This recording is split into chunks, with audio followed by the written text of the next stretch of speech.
Hello students, स्वागत है आपका अपने YouTube channel A to Z math classes by Jangid sir पे।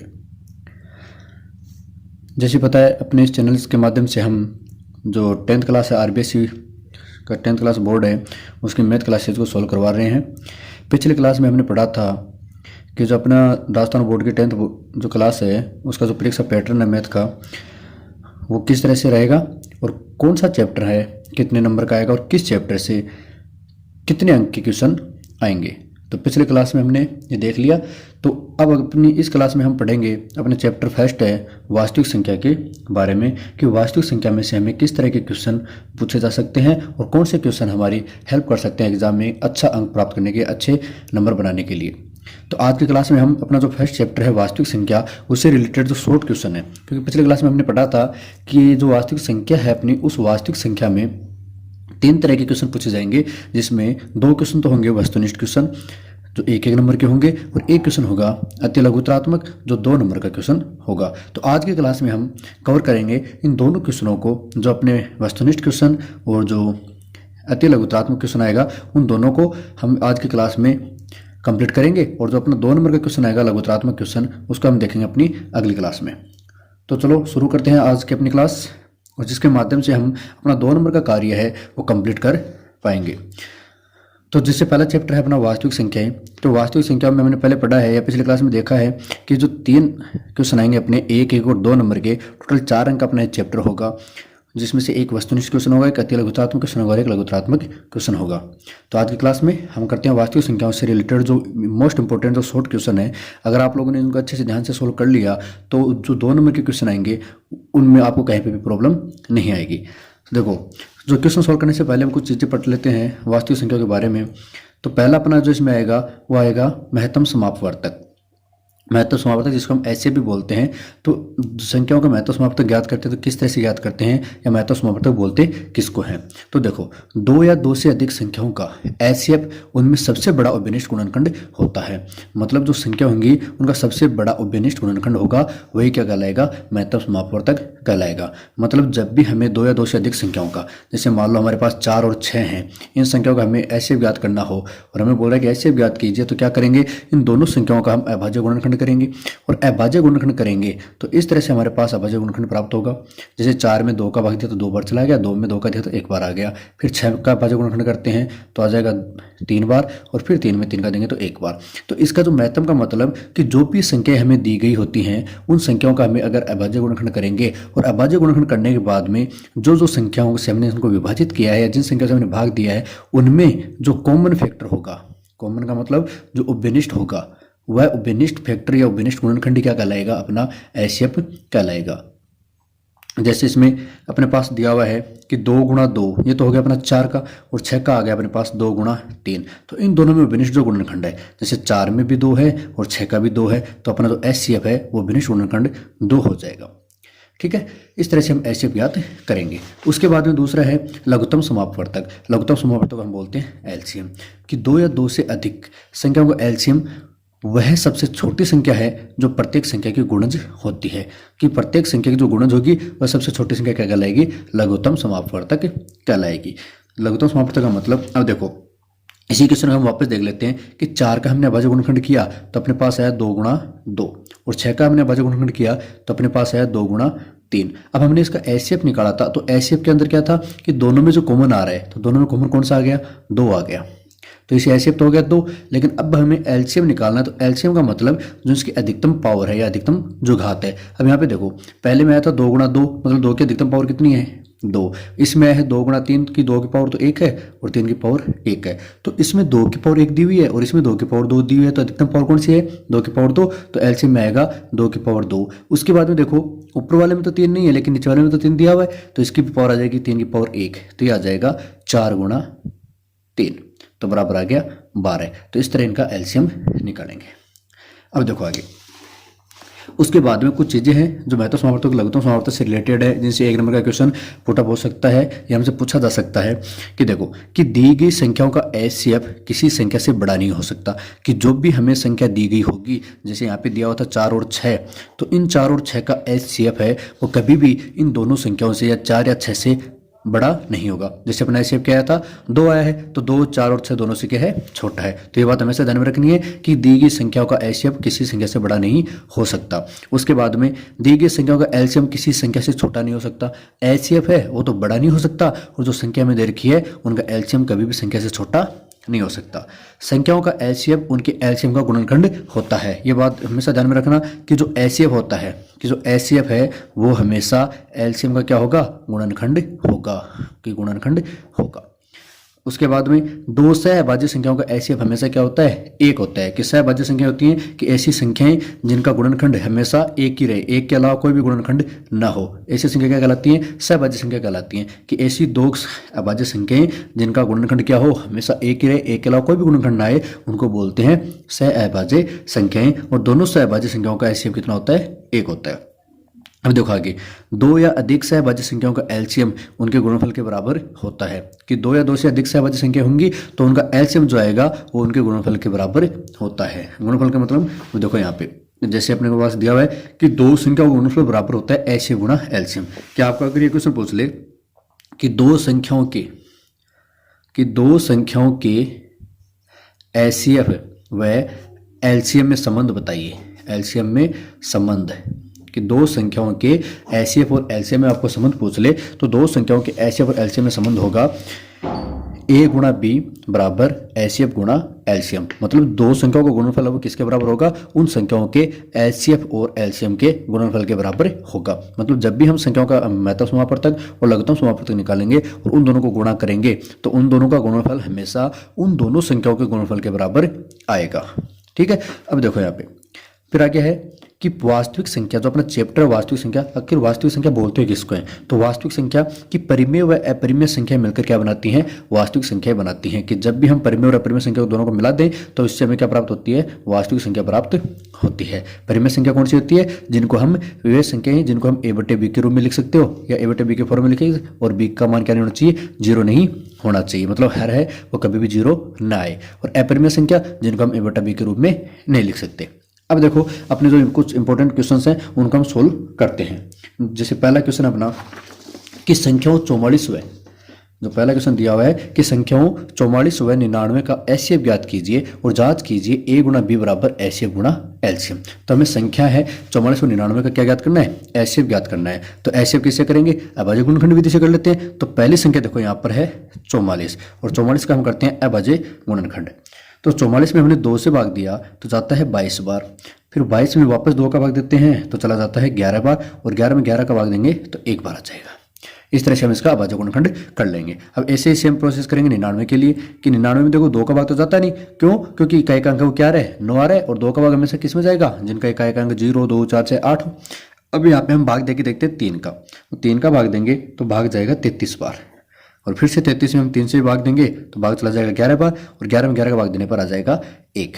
हमें क्या ज्ञात करना है, एचसीएफ। और एचसीएफ के लिए मैंने क्या बताया अभी कि एचसीएफ क्या होगा, इन दोनों संख्याओं में जो बेनिष्ठ गुणनखंड होगा वही इनका क्या हो जाएगा, एचसीएफ हो जाएगा। तो देखो 44 है, 44 के लिए हमने क्या किया, 2 गुणा 11, और 99 के लिए हमने क्या किया है, 3 गुणा 11। अब इन दोनों को देखने पर हमें साफ दिखाई दे रहा है कि ऊपर वाले में 2 गुणा 2 आ रहा है तो नीचे वाले में 2 गुणा 2 नहीं है, और नीचे वाले में 3 गुणा 3 है तो ऊपर वाले में नहीं है, तो ये दोनों तो कॉमन होंगे नहीं। तो कॉमन क्या आ जाएगा, ऊपर वाले में भी 11 है और नीचे वाले में भी 11 है, तो इनका एचसीएफ हो जाएगा 11।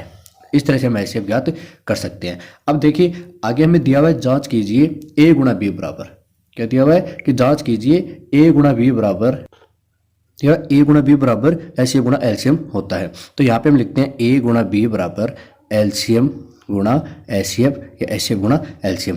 अब ए और बी का मान हमें दिया हुआ था 44 गुणा 99, और एलसीएम, अब देखो एलसीएम हमने ज्ञात नहीं किया, तो इसका अगर हम एलसीएम ज्ञात करें तो एलसीएम कितना आएगा, देखो एलसीएम के लिए जो 11 है वो तो कॉमन आ गया। अब यहाँ पे देखो 2 की पावर 2 कि 2 गुणा 2 आया हुआ है तो 2 की पावर तो आ गई 2, फिर यहाँ पे भी 3 गुणा 3 आया हुआ है तो 3 की पावर 3, और 1 क्या हो गया 11। इन दोनों को गुणा करते हैं कि 2 की पावर 2 बराबर हो गया 4, और 3 की पावर 2 बराबर हो जाएगा 9, और उसके बाद में 11 से गुणा कर देंगे तो 4 गुणा 9 गुणा 11, और इनको गुणा करने पर अपने पास मान आएगा 396 कि 396 इनका क्या आ गया, एलसीएम आ गया।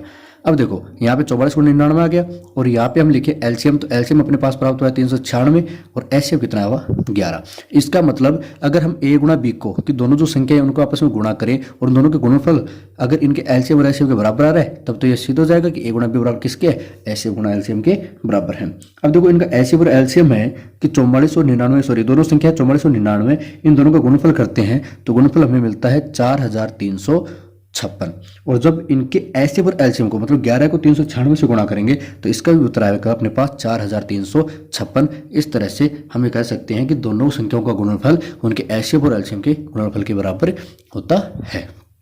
फिर आगे देखो दूसरा क्वेश्चन है कि अभाज्य गुणनखंड विधि द्वारा 96 और 360 का एलसीएम ज्ञात कीजिए। अब देखो इसमें हमने एचसीएफ ज्ञात किया था और इसमें हमें एलसीएम ज्ञात करना है तो इजी है। देखो किस तरह से 96 और 360 अगर केवल एलसीएम पूछे तो हम दोनों का एक साथ भी कर सकते हैं और दोनों को अलग अलग भी कर सकते हैं। अब देखो 96 में 2 से भाग देते हैं तो कितनी बार जाएगा 48, 48 में 2 का भाग देंगे तो 24, 24 में 2 का भाग देंगे तो 12, 12 में 2 का भाग देंगे तो 6, 6 में 2 का भाग देंगे तो 3 और 3 में 3 का भाग दे देते हैं तो एक बार। और सेम यही प्रोसेस करनी है 360 में, 360 में हमने 2 का भाग दिया तो 180 बार, 180 में 2 से भाग करते हैं तो 90, 90 में 2 का भाग करते हैं तो 45, 45 में 2 का भाग जाएगा नहीं तो किसका चला जाएगा 3 का, और कितनी बार 15 बार, 15 में 3 का देंगे तो 5 और 5 में 5 का देंगे तो 1।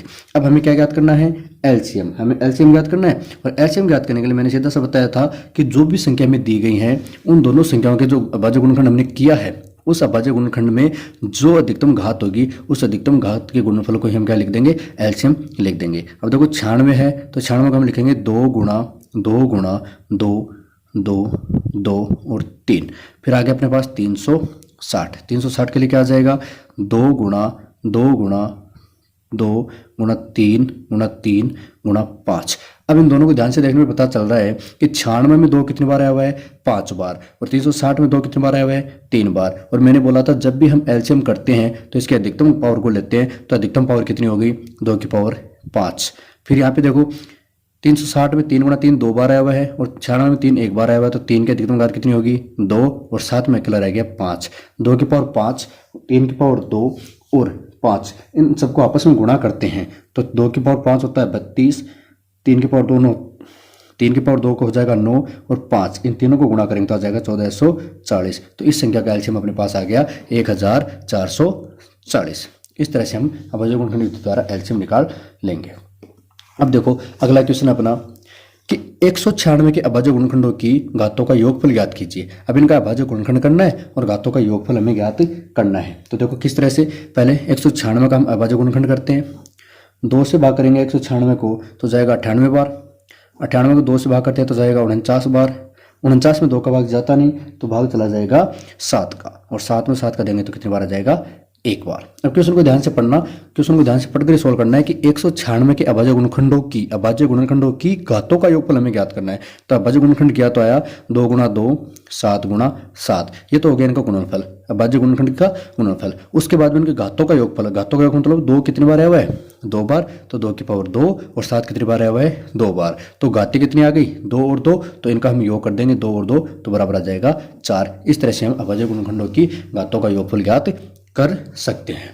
इजी क्वेश्चन है, इनमें अगर संख्या चेंज हो जाए तो अलग बात है, वरना इस तरह के हुबहू क्वेश्चन आपको देखने को मिल सकते हैं।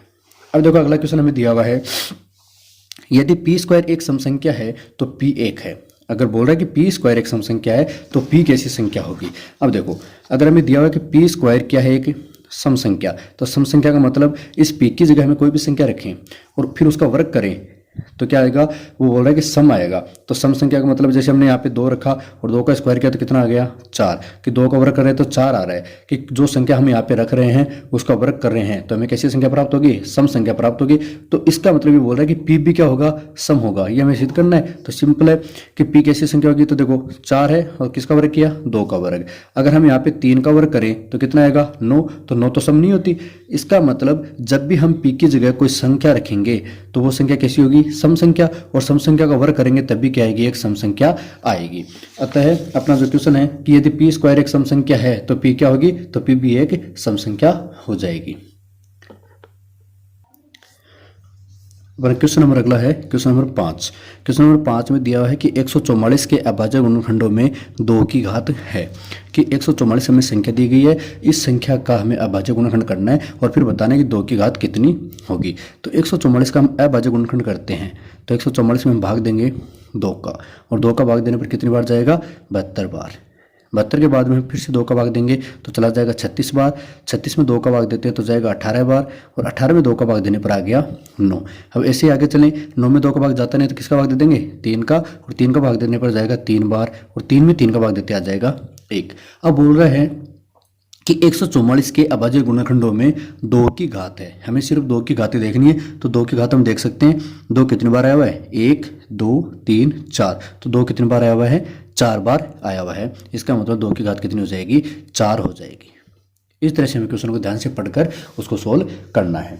उसके बाद देखो अगला क्वेश्चन हमें दिया हुआ है क्वेश्चन नंबर 6 कि 5005 के अभाज्य गुणनखंडों के गुणनफल के रूप में व्यक्त कीजिए। अब जो संख्या दे रखी है 5005, उसके अभाज्य गुणनखंडों के गुणनफल के रूप में हमें व्यक्त करना है। मतलब सिंपल सा है, फिर से हमें क्या करना है, इसका अभाज्य गुणनखंड निकालना है, और अभाज्य गुणनखंड निकालने के बाद में जिन जिन संख्याओं का भाग जाता है उन संख्याओं को आपस में गुणा करके लिखना है। तो देखो किस तरह से कि 5005 है, और 5005 को हम भाग करते हैं तो 5005 में 2 का भाग भी नहीं जाता, फिर 3 का भाग भी नहीं जाता, तो किसका भाग चला जाएगा, 5 का भाग, और कितने बार जाएगा, 1001 बार। अब 1001 में हम भाग देते हैं 7 का, और 7 का भाग देने पर कितना आएगा, 143। 143 में हम भाग देते हैं 11 का, तो 11 का भाग जाएगा 13 बार, और 13 में 13 से भाग करने पर आ जाएगा 1। इस तरह से हम अभाज्य गुणनखंड कर लेंगे, और अभाज्य गुणनखंड करने के बाद में जिन संख्याओं का हमने भाग दिया है उन संख्याओं को हमें गुणनफल के रूप में लिखना है। तो 5 गुणा 7 गुणा 11 गुणा 13, इस तरह से इनको गुणनफल के रूप में व्यक्त करके हमें क्वेश्चन को सोल्व करना है। उसके बाद में देखिए अगला क्वेश्चन अपना क्वेश्चन नंबर 7 कि 2 तार 12 मीटर व 16 मीटर लंबे हैं, तारों को समान लंबाई के टुकड़ों में काटा जाता है तो प्रत्येक टुकड़े की अधिकतम लंबाई होगी। कि 2 तार हैं जिनको 12 मीटर और 16 मीटर लंबे हैं, और तारों को समान लंबाई के टुकड़ों में काटा जाता है तो प्रत्येक टुकड़े की अधिकतम लंबाई ज्ञात कीजिए। अब देखो इस तरह का क्वेश्चन आ जाए, और ऐसे क्वेश्चनों में अगर हमें ये बोल दे कि अधिकतम मान ज्ञात करना है, ज़्यादा से ज़्यादा मान ज्ञात करना है, बड़े से बड़ा मान ज्ञात करना है, तब हमेशा ध्यान में रखना हमें HCF ज्ञात करना होगा। क्या ज्ञात करना होगा, HCF। और अगर इसी की जगह क्वेश्चन में ये दे दे कि न्यूनतम लंबाई क्या होगी, कम से कम मान क्या होगा, या निम्न मान क्या होगा, निम्न सीमा क्या होगी, तो निम्न मान या कम से कम के लिए हमेशा हम क्या ज्ञात करेंगे, LCM ज्ञात करेंगे। कि निम्न, कम और न्यूनतम, इनके लिए हम क्या ज्ञात करेंगे, एलसीएम ज्ञात करेंगे, और अधिकतम ज़्यादा से ज़्यादा के लिए हम हमेशा क्या ज्ञात करेंगे, एचसीएफ ज्ञात करेंगे। तो इस क्वेश्चन में हमें क्या करना है, प्रत्येक टुकड़े की अधिकतम लंबाई ज्ञात करनी है, और अधिकतम लंबाई के लिए हम क्या करेंगे, इन दोनों संख्याओं का अभाज्य गुणनखंड करके एलसीएफ ज्ञात कर देंगे। क्या ज्ञात कर देंगे, एचसीएफ ज्ञात कर देंगे। देखो 12 है, 12 को 2 से डिवाइड करते हैं, 2 से भाग देते हैं तो कितने बार जाएगा, 6 बार। 6 में 2 का भाग देते हैं तो 3 बार, और 3 में 3 का देते हैं तो 1 बार। सेम इसी तरह से 16 में भाग कर देते हैं, 2 का भाग देने पर 8 बार जाएगा। 8 में 2 का भाग देते हैं तो 4 बार। 4 में 2 का भाग देते हैं 2 बार, और 2 में 2 का भाग देते हैं तो 1 बार। अब एचसीएफ हम आसानी से निकालना सीख चुके हैं। एचसीएफ के लिए हमें क्या करना है, इन दोनों के अंदर जो कॉमन होगा उस कॉमन को हमें लेना है। देखो 2 दोनों में 2 कॉमन आ गया, तो यहाँ पे हमने लिख दिया 2। उसके बाद में दूसरा 2 और 2, ये आ गया दूसरा 2 कॉमन। उसके बाद में यहाँ पे 3 दिया हुआ, लेकिन इसमें 3 है नहीं, तो अपना एचसीएफ हो जाएगा 2 गुणा 2 बराबर 4। इसका मतलब जो प्रत्येक टुकड़े की अधिकतम लंबाई होगी वो होगी 4 मीटर। कितनी होगी, 4 मीटर होगी। ठीक है। अब देखो अगला क्वेश्चन, क्वेश्चन नंबर अपना 8 कि एक परिमेय और अपरिमेय संख्या का योग व अंतर कौन सी संख्या होती है। कि एक परिमेय व अपरिमेय संख्या का योग व अंतर कौन सी संख्या होती है। तो परिमेय और अपरिमेय संख्या उनका योग या अंतर करे या गुणनफल भागफल करे तो हमेशा क्या आएगी, अपरिमेय संख्या आएगी। क्या आएगी, अपरिमेय संख्या आएगी। देखो अब मैं जो क्वेश्चन दिया इस क्वेश्चन को हम ध्यान से देखें कि एक तो परिमेय संख्या, जैसे मैंने बोल दिया ये आगे परिमेय √3 परिमेय है क्या, नहीं। परिमेय संख्या को हम किसके रूप में लिखते हैं, a/b के रूप में लिखते हैं, और जहाँ पे क्या नहीं होता, b बराबर नहीं होता 0, तो √3 क्या हो जाएगी, एक अपरिमेय संख्या हो जाएगी। तो √3 हमने मान ली अपरिमेय संख्या। अब इसकी जगह दूसरी संख्या हम ले लेते हैं परिमेय संख्या, जैसे मैंने लिख दिया 2 क्या हो जाएगी, परिमेय संख्या हो जाएगी। इन दोनों का हम योग कर दें तो योग आएगा √3 + 2, और अगर हम इसका बाकी करें, अंतर करें तो आएगा √3 - 2। तो इस तरह से जो संख्या प्राप्त होंगी वो संख्या भी क्या होंगी, अपरिमेय संख्या होंगी। अतः हम कह सकते हैं कि जब भी दो परिमेय और अपरिमेय संख्याओं का हम योग करें या उनका अंतर ज्ञात करें तो हमेशा हमें अपरिमेय संख्या ही प्राप्त होगी। क्या प्राप्त होगी? अपरिमेय संख्या ही प्राप्त होगी। क्वेश्चन नंबर देखो अगला 9। क्वेश्चन नंबर 9 हमें दिया हुआ है कि जांच कीजिए क्या किसी प्राकृत संख्या n के लिए संख्या 6 की पावर n अंक शून्य पर समाप्त हो सकती है। अब इस तरह का जो क्वेश्चन आएगा 1 नंबर का, उससे हम आसानी से सोल्व कर सकते हैं। देखो कि जांच कीजिए क्या किसी प्राकृत संख्या n के लिए, अब प्राकृत संख्या n क्या है? एक प्राकृत संख्या, कि n क्या है? एक प्राकृत संख्या दी गई है। अब n एक प्राकृत संख्या है तो बोल रहा है कि 6 की पावर n का अंक क्या होना चाहिए? शून्य पे समाप्त हो सकता है क्या? ये हमें सिद्ध करना है, बताना है। अब देखो जो भी अंक अगर शून्य पे समाप्त होगा, ध्यान में रखना कि जो भी अंक अगर शून्य पे समाप्त होगा तो उसका एक गुणनखंड क्या होगा? उसका एक गुणनखंड 5 होगा। क्या होगा? 5। मतलब जो भी संख्या शून्य से समाप्त होती है वह 5 से विभाजित होती है या उसमें 5 का भाग जाता है। अगर एक गुणनखंड अपने पास 5 आ जाएगा, कि एक गुणनखंड अपने पास क्या आ गया? 5 आ गया, तब तो वो शून्य पे समाप्त होती है, वरना शून्य पे समाप्त नहीं होती। तो यहाँ पे दिया हुआ 6 की पावर n, तो 6 की पावर n का मतलब हम 6 के अभाज्य गुणनखंड करें तो 6 के अभाज्य गुणनखंड आते हैं 2 और 3, और दोनों की पावर कितनी है? n। तो इसको हम लिख सकते हैं 2 की पावर n गुणा 3 की पावर n। अब इन दोनों को देखने पर पता चल रहा है कि 2 और 3 एक गुणनखंड आ रहा है जबकि 5 एक गुणनखंड नहीं आ रहा, और 2 और 3 से अगर विभाजित होने वाली संख्या है तो हम कह नहीं सकते कि वो शून्य पे समाप्त होगी। इसलिए हम बोल सकते हैं कि 6 की पावर n है वो शून्य पे समाप्त नहीं होगी, नहीं होगी। ठीक है, अगर इसका गुणनखंड एक 5 आता कि 2 गुणा 3 की जगह 2 गुणा 5 आ जाता तो हम बोल देते शून्य पे समाप्त होगी, या 2 गुणा 5 आ गया या 3 गुणा 5 आ जाता तो हम बोल सकते थे। लेकिन यहाँ पे अगर गुणनखंड 5 नहीं आ रहा, एक टुकड़ा 5 नहीं आ रहा है, इसका मतलब शून्य पे समाप्त नहीं होगी। ठीक है, अब देखो अगला क्वेश्चन।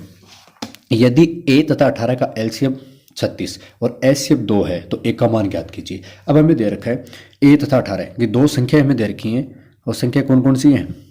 एक तो है a और दूसरी है 18। ये दो संख्या हमें दे रखी हैं कि a तथा 18 का एलसीएम, अब एलसीएम कितना दिया हुआ है? 36, और दूसरा दिया हुआ है एचसीएफ, एचसीएफ कितना है? 2।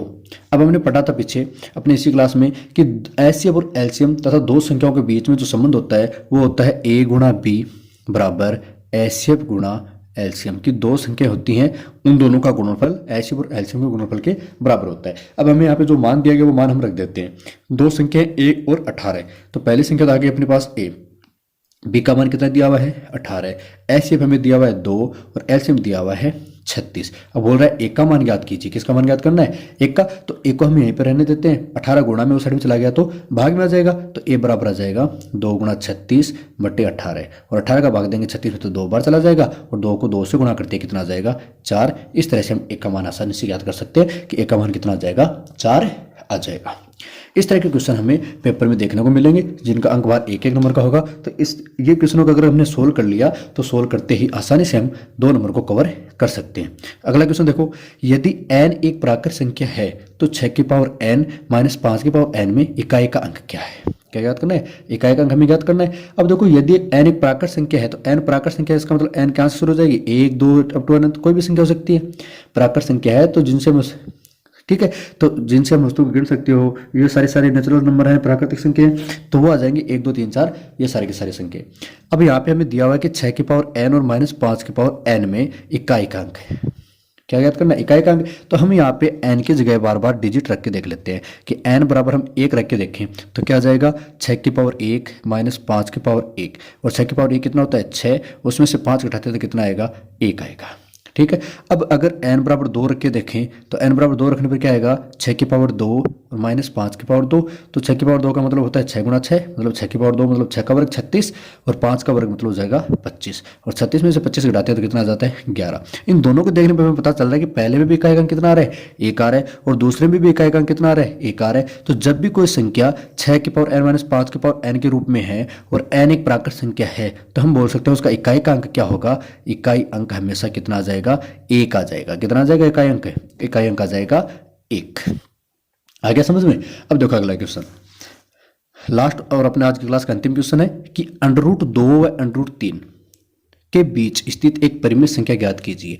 कि √2 व √3 के बीच स्थित एक परिमेय संख्या हमें ज्ञात करनी है। अब हमें देखो पता है कि √2 का मान कितना होता है? 1.414, और √3 का मान कितना होता है? 1.732। इस तरह से हमारे पास दो मान आ गए, 1.414 और दूसरा मान आ गया 1.732। अब इन दोनों मानों के बीच के जो मान है वो सारी संख्या कैसी हो जाएंगी, परिमेय संख्या हो जाएंगी, क्योंकि दशमलव वाली संख्या उनका दशमलव उठाएंगे तो इनके हर में आ जाएगा और a बटा b की फॉर्म में अपने पास संख्याएं आ जाएंगी। अब इनके बीच में देखो 1.415 है, तो इस तरह से 1.5 वाली संख्या जो भी हैं, 1.6 वाली संख्या जो भी हैं और 1.7 वाली संख्या, ये सारी की सारी क्या हो जाएंगी, परिमेय संख्या हो जाएंगी। इसका मतलब हम बोल सकते हैं 1.501 या 1.51, 1.52 ये सारी की सारी क्या हो जाएंगी, परिमेय संख्याएं होती हैं। तो आज की क्लास में हमने ये जो शॉर्ट क्वेश्चन पढ़े हैं, उन शॉर्ट क्वेश्चन में कोई संख्या अगर चेंज हो जाए तो वो अलग बात है, लेकिन इससे बाहर आपको कोई भी क्वेश्चन, आपको एक एक नंबर का जो क्वेश्चन आएगा, शॉर्ट क्वेश्चन आएगा, उनमें देखने को नहीं मिलेगा। ठीक है, अब देखो इन्हीं क्वेश्चनों से रिलेटेड मैं आपके लिए कुछ होमवर्क दे रहा हूँ। कुछ 4 क्वेश्चन है, वो क्वेश्चन आप सोल्व करना और इन क्वेश्चनों के आंसर आपको कमेंट बॉक्स में कमेंट जरूर करने हैं। देखो पहला क्वेश्चन कि 3825 के अभाज्य गुणनखंडों के गुणनफल के रूप में व्यक्त कीजिए। पहला क्वेश्चन क्या है, स्क्रीनशॉट ले लीजिए आप, ताकि आसानी से इन क्वेश्चनों को कर सके कि 3825 के अभाज्य गुणनखंडों के गुणनफल के रूप में व्यक्त कीजिए। दूसरा है एचसीएफ 306 और 657 बराबर तो 9 की दो संख्या में दी गई है 306 और 657, उनका एचसीएफ तो है 9 और एलसीएम हमें ज्ञात करना है। तीसरा क्वेश्चन है अभाज्य गुणनखंड द्वारा 12, 15 व 21 का एचसीएफ और एलसीएम ज्ञात कीजिए। लास्ट है 2√5 है 1 कि 2√5 वो कैसी संख्या है, पूर्णांक संख्या, परिमेय संख्या, अपरिमेय संख्या या पूर्ण संख्या। आप इसका स्क्रीनशॉट लेकर इन क्वेश्चनों के जो आंसर आपके जो भी आए उनका आप कमेंट बॉक्स में कमेंट जरूर करेंगे। और अपने इस चैनल को प्लीज़ लाइक करें, शेयर करें और सब्सक्राइब करें और अपने दोस्तों तक लगातार इसको शेयर करें, ताकि जो अपनी जो ये सीरीज चल रही है, अपने जो क्वेश्चन का सोल्व कर रहे हैं पैटर्न के हिसाब से, वो बच्चों को हेल्प करे और एक अच्छा अंक या अच्छा परिणाम वो प्राप्त कर सके। धन्यवाद।